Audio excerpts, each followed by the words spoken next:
મૂળ મુદ્દો મારો તો એક છે કે જે રાજ્ય આ ઘડે છે, દાખલા તરીકે ઉત્તરાંચલે ઘડેલો છે, હવે આ કાયદામાં જે એક્સ્ટ્રા ટેરિટોરિયલ જ્યુરિસ્ડિક્શન છે ને, ગુજરાતમાં પણ એક્સ્ટ્રા ટેરિટોરિયલ જ્યુરિસ્ડિક્શન રાખેલું છે કે તમે ગુજરાત બહાર દાખલા તરીકે લગ્ન કરો તો પણ તમને અહીંનો ઈસીસી લાગુ પડે.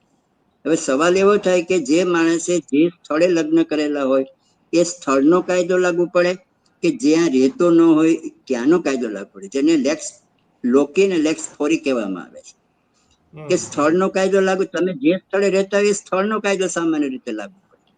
હવે આના કારણે થાય શું કે કોન્ફ્લિક્ટ ઓફ ઇન્ટરેસ્ટ થયા કરે.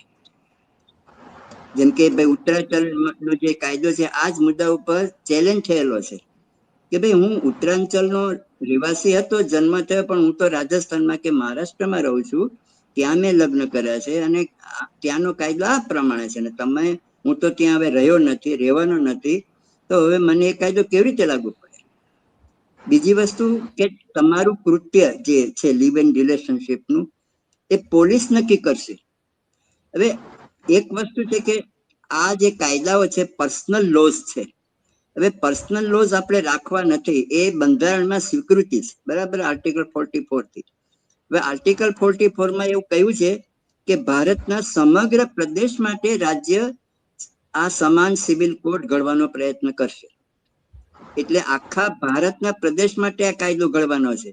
આખા ભારતના પ્રદેશ માટેનો એને જુદા જુદા રાજ્યો કાયદા ઘડે તો એમાં કેટલીક વિરોધાભાસી બાબતો આવવાની જ છે.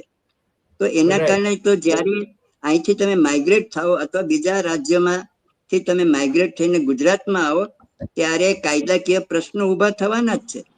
એટલે મને પણ એવું